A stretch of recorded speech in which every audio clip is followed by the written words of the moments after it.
Hey guys, this is Britten McDowell calling in here from Radcliffe, Kentucky tonight. So definitely appreciate you for taking some time out of your busy schedule to hop on here. You know, got this webinar titled "Fueling Your Multi-Level Money Machine."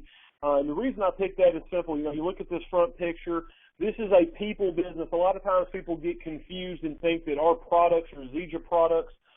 They are products, but the product that what we produce is that network of people for Zija International to move product to. So I'm going to talk about the multi-level marketing, the MLM machine that goes with this. So people are the machine. That is the engine. Products are what fuel that engine, and our company is the vehicle. And so, you know, I think it's very important that you look at and as you evaluate where we are with Zija International, you look at people are the machine. I think we work with the fantastic people. We have something that appeals to a huge cross-section of people. We literally have products for everybody, and the cool part about this is the product line is expanding, so that means that more stuff's coming. That means that we'll be able to reach more people. So you look at that. We look at the products. The products, you know, this is the fuel that drives the machine. If products are moving, that equals volume, and volume equals dollars. That's huge. That's important. That's what makes this thing go. And then finally, the company is your vehicle. You know, you evaluate. Look at Zija International. Look at what we've been able to do in the last 2-3 years. Look at what we've got going on. Heck, look what we've done in the last 2 months. Look what's fixing to happen in the next 90 days. So you look at those things. This tells you these are the parts of the machine. And so let's look at the fuel to the machine, or the parts of the machine. What we've got to have. We've got to build a bigger, better machine to create that income. That's our people. So let's look at our list starting out. This is what makes it go. If you don't have people to move products to, then we can't generate that income, which is what the money machine that what we're here for. Now I want to go ahead and make one comment, a side note, if you will. To go with this, and one of the things I'm going to say, and I hope everyone understands this. You know, I do this business because for the same reason I got into teaching and coaching. Every one of us have a different why, a different reason we do this business. But people don't buy what you do; they buy why you do it.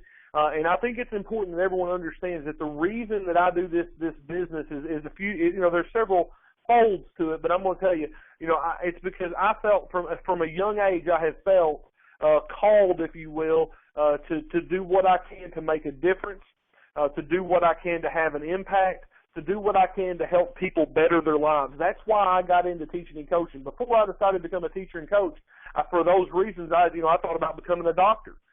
Me and microscopes didn't get along real well. So I went to the next avenue, which I was actually a lot more passionate about, because I wanted to patrol the gridiron, to be a sideline warrior, and coach football and have an impact, because I thought that was the most effective thing I could do with the talents and skills that I had when I was 18, 19, 20 years old. I didn't know that this vehicle was out here, this medium was available. But, I got into those things because I wanted to make a difference. I wanted to add value. I wanted to do those things. And I knew that I could do those things and then still provide for my family a comfortable living. Fast forward, I'm introduced to Zija International, and my vision begins to stretch because of something Paul Orbison said to a group that he was presenting to at an event. He said, if your mind is wandering, then the game you're in is not big enough for you. And I realized then and there, sitting there in the fall or in the winter of 2010, I realized something. I realized that I had the opportunity to do exactly what I felt like I was supposed to do in life, but I could do it on a much grander, much larger scale with this opportunity. Because my mind was wandering, and I realized that this was what was going to make a difference for me, that this was what was going to allow me to be that difference maker and still be able to provide for my family, still be able to help people and do those things. And so, that's why I do this. Everybody on here has a different why. But, when we talk about prospecting, you got to be excited. You got to share those things to go with it. So let's look at our list and let's start thinking about those things that come with this. And here's what we're going to look at. Let's look at the number of people the average person knows. Now, let's just say we're going to say average is somebody that's in their early 30s. The most introverted person still going to know 3,000 to 4,000 people by their first name. All right, 3,000 to 4,000 people. All right, if you can prospect, if you talk to all 4,000 and you talk to 10, get one, that's enrolling 400 people. But I think it's important that we need to know that people that people that are in this business know two types of people. The first group of people they know are the people they know on a first name. And the second group of people is the people that are comfortable approaching or sharing Zija what we're doing with. Now, that's key.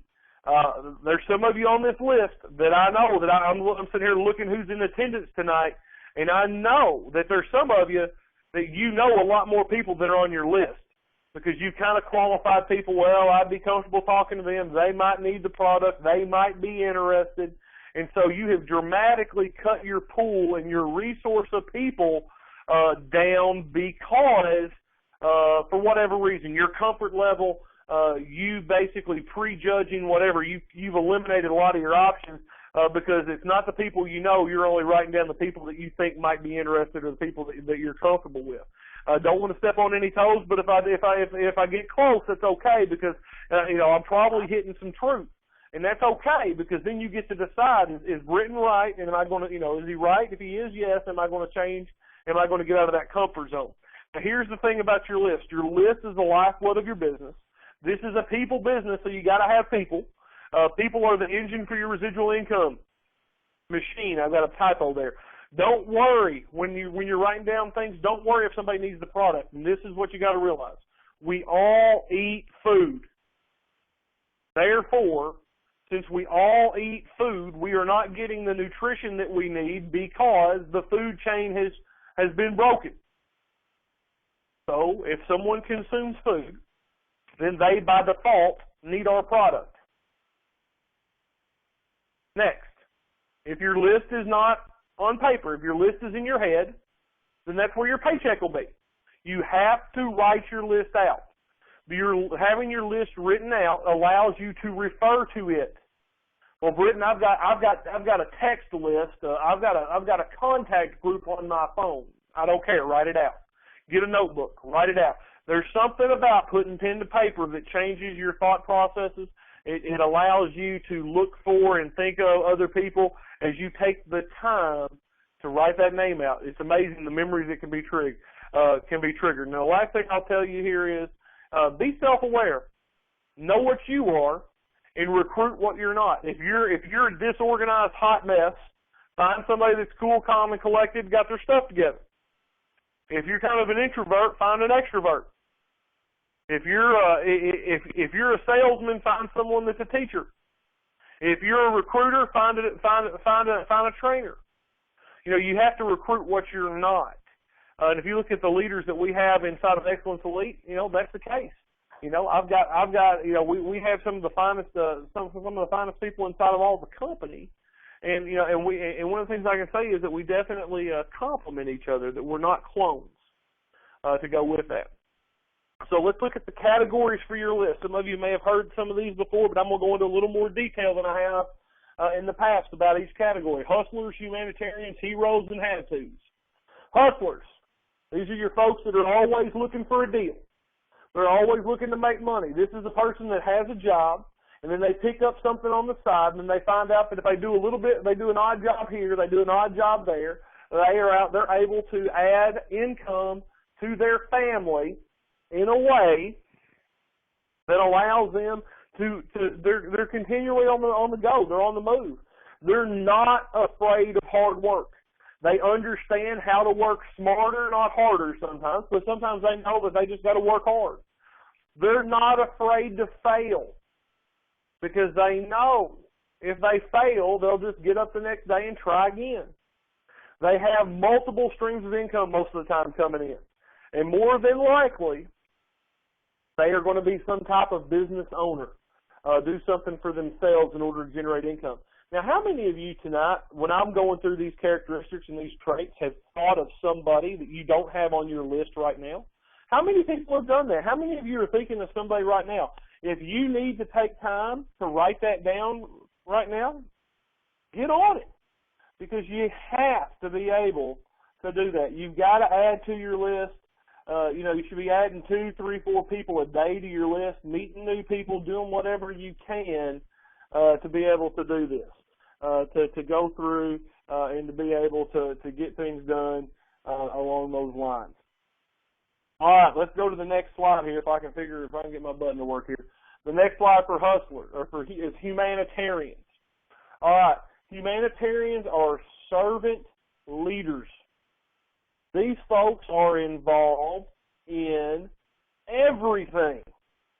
I mean, they are in everything, doing all this stuff. I mean, they're out there. They're at the church. They're the first one being able to get things done. They're the first ones being able to, I use church for an example. They're the first one at church. They're the first one to open the doors. Then they drive the bus. Then they come back and teach Sunday school. Then they go. Then they serve at the potluck. Then they drive the bus to get everybody home. And then they lock the door. And then they're back at 6 o'clock and they're doing it again. In the meantime, while doing that, they went and visited some folks in the nursing home. You think about people like this, and let's be 100% honest. These are the folks that are out there getting things done, getting stuff taken care of. They understand how to work with people. They understand how to build networks. They understand what servant leadership is about. They have a passion for people. These people are passionate. These people are continually doing whatever they can to make things better for other people. Now, why would you not want somebody like that in your business that has a desire to see people improve, that has a desire for people to get better? Think about that now. Think. How valuable could somebody like this be for your business? Heroes. Heroes are successful. They are success-driven. You go into a hero's office, and they've got trophies and plaques and awards hung all over the place.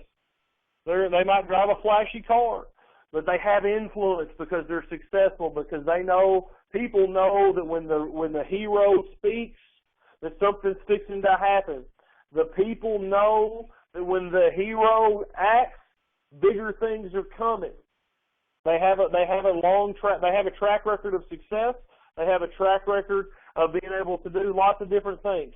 They have influence and they're admired by many. Now, who do you know that's like that? These people are probably on another list that I call the chicken list, because you might be afraid to approach them.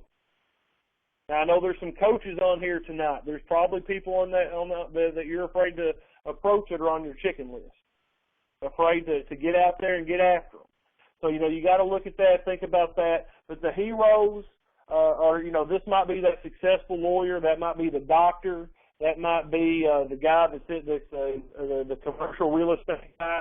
More than likely, heroes are going to have a pretty good income already, but they're going to be there. Now, here's the last group, and this is the unicorn. These are the hard ones to find, and they're the have-tos. They're the hardest to find, and the reason they're the hardest to find is because they secretly hide in the other 3 areas, in the other 3 categories. These are people that you have to get to know and you have to listen to, and you have to really know them to understand, because I call these people, they're quietly desperate. Now, they may be, now think about it, how many of y'all know a hero and everything looks great on the outside, but, secretly inside they need to figure out a way to make it another $2,000 a month? But they're already making 20 and they can't find a way to make an extra 2,000 because they can't work any more hours in the week than they already do, because they're already only sleeping 6 hours a night, or they're already working 18-hour days. But they got to find a way to find that extra $2,000 to pay for a kid in college. Or this is the guy that he's 3 months late on every bill for his business. He's on the verge of having to close the door, and he doesn't know how he's going to feed his family. Or his real estate brokerage is about to collapse. His income has been cut by 80%. He's been living on credit cards. Everything looks good on the outside, but everything's falling apart on the inside. Now, these are the folks that when you find them, they take this business and make it go because this is the opportunity they've been praying for. These are the folks that make sure that things get done. These are the folks that go out there and become the Chris Estises, the Robbie Davises, the Jason Keltners of the world. We all want one of these guys. You know, everybody that's ever made it big in network marketing has done it because they had to. Luke Curry, Robbie Davis, Tommy Sacca, Barry Dalton. Every one of them that's ever made it that high level. I was, getting to that triple diamond, black diamond category, diamond elite, and so on, come from a category like that. Now, it doesn't matter how many people you have on your list. You must have a way to approach them. Now, here's a simple philosophy.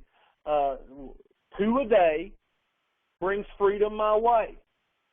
Now, we know that Jim Rohn teaches if we talk to 10, we get 1. If we talk to 2 a day, 5 days a week, that's 40 in a month. That means we enroll 4. Now, when I say talk to, I want to qualify that.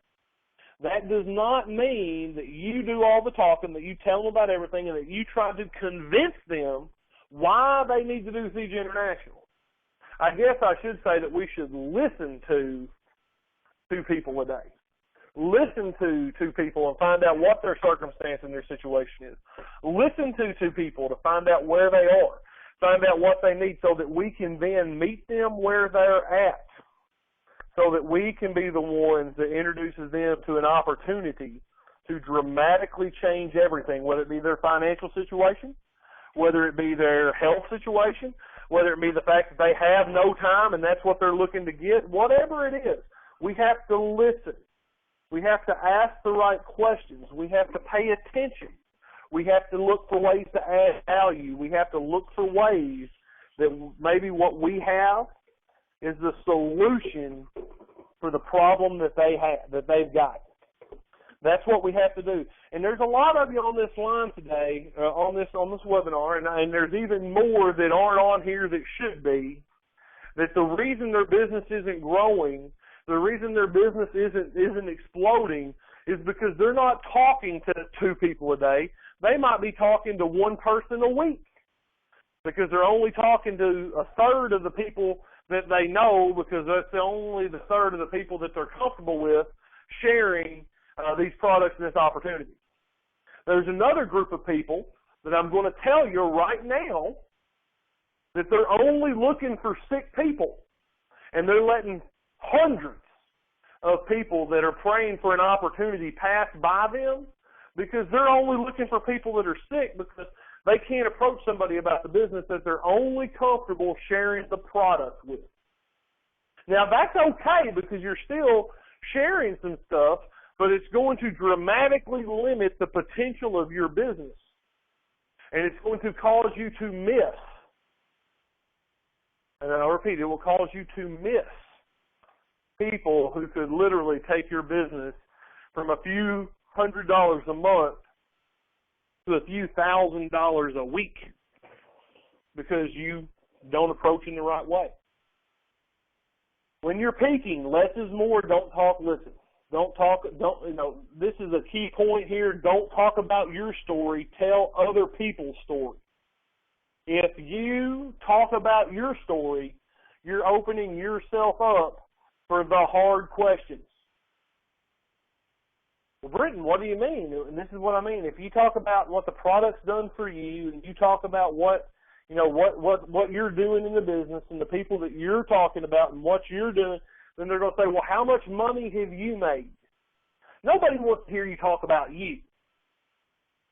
So they're going to say, well, how much money have you made? They're going to say whatever they can to shut you up, dismiss you so they can move on and you move on as well. But if you're telling, let's just say, for example, that you're telling Kevin Ray's story. Kevin Ray, 35 years old, teacher, earns 6 figures in a business part-time, just getting ready to quit teaching. He's already quit coaching. He's changing lives. Well, I don't believe that. Well, you don't. Well, how would you like to talk to Kevin Ray? I can get him on the phone for you. All of a sudden, now you're the one shutting them up. If they're talking about you, they know you. They know your story. They know your history. They know your past, and they can contribute. They can argue. They can debate. They can do all those things to you. But they can't do that if you're telling Chris Estes' story or Rodney Arns' story or Lisa Horsley Adams' story or Mike Sims' story or Keisha Ashley's story. They can't argue with them because if they do, well, I'll just let you talk to them. Then you can argue with them.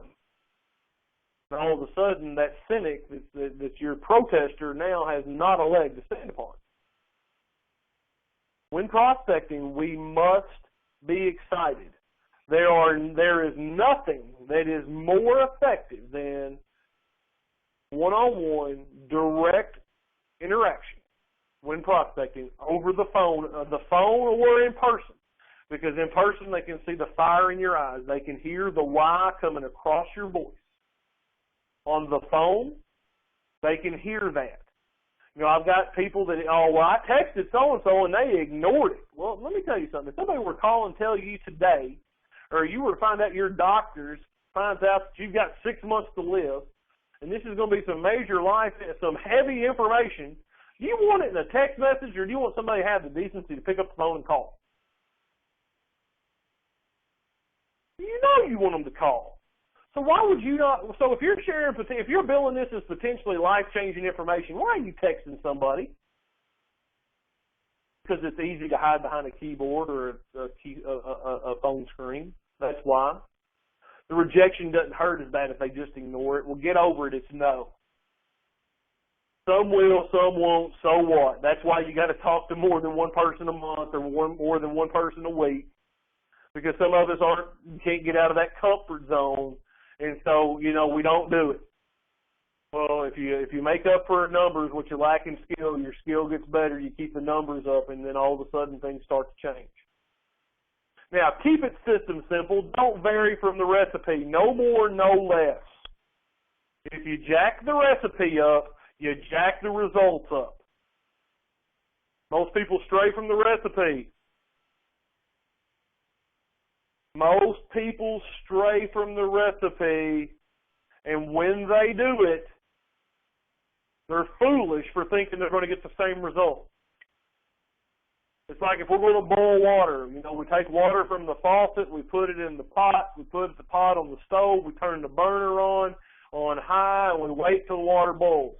Now, if we make one variation, let's say that we don't put any water in the pot, it's not going to boil. If we don't put it on the burner that's on, it's not going to burn. If we don't put it in a pot and we put it in a plastic jug, it's not going to boil. But we've done essentially the same thing. Well, I've almost done what you told me to do. Well, no, you didn't. You didn't get the results. So I know what you're doing based on the results that you're getting. And now that's the tough part, because some people, they don't like that accountability. They think I'm too hard on them, and I'm not sensitive, and I do those things. But I tell you this much, and I'll be perfectly honest with you. I'm much more sensitive than I was 2 or 3 years ago. I asked some of the ladies on the line, that know me and know me well, like Holly Reedy and Ruth Billings. They can tell you how much of a jerk I was 2 years ago. I'm light years ahead of the curve. But I tell you everything I do out of honesty and out of respect and out of love, because I want you to be better.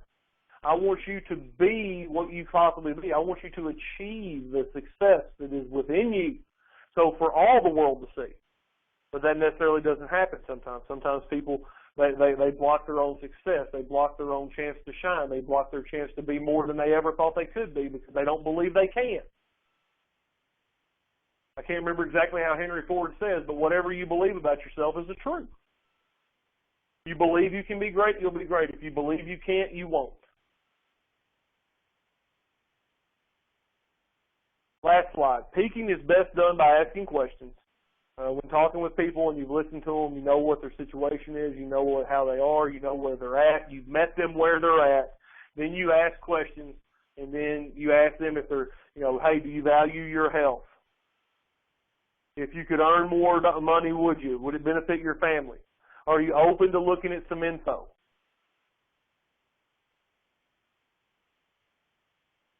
If they're open to looking at some info and they say yes, and then we're going to book a meeting from a meeting. We're going to set them up for a time to follow up.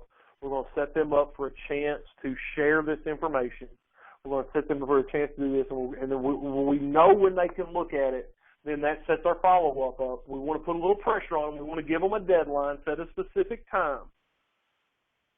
You want to set a very specific time, so that way that allows you to move to the next step that we'll talk about next week, and that's going to be the pass and the plug.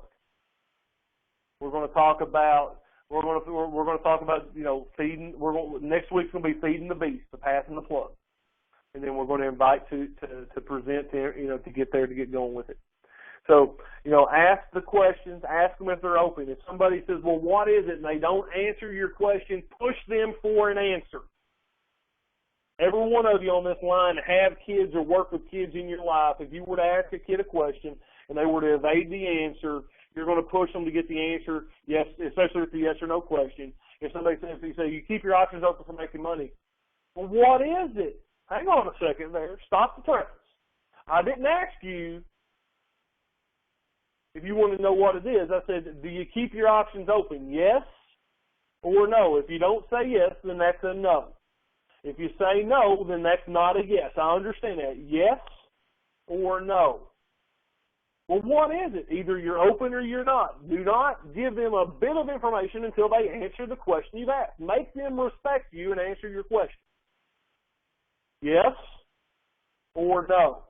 And from that point, that allows you then to ask the next question. If they say yes, well, I have 2 videos. It's 10 minutes. When can you look at it? That's part of the pass process.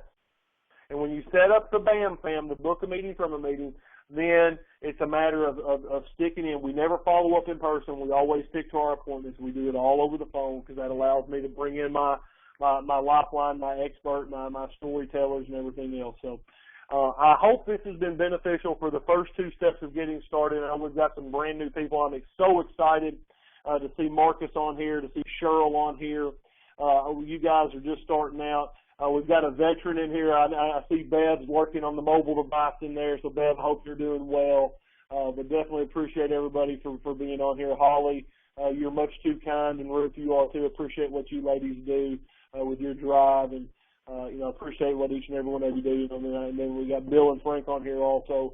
Bill is one of the most supportive guys I've got in this organization. I send something out, I know he's on, and he does it, and Frank's the same way too. So, guys, I appreciate you. I appreciate each and every one of you. I appreciate what you're doing. I know that your passion is there. You just got to be bold enough to step out of that comfort zone. Each one of you has the potential to kill this business. You can be a giant slayer, but you won't do it unless you say, unless you draw some lines in the sand and you go after it and you say, I'm going to make this happen. Nobody's off limits, and you go out there bold and game. Because I promise you this: there's nobody you can get on the phone that can punk me out, that can ask me a hard question. I'm going to lock arms with you, and I'm going to go every step of the way with you because I'm at the top, and I'm trying to bring as many people as I can. So you guys have a great night. If anybody's got any questions, I'm going to stop the recording. And then if anybody's got any questions, I will answer them over here on the sideboard. Thank you all very much tonight.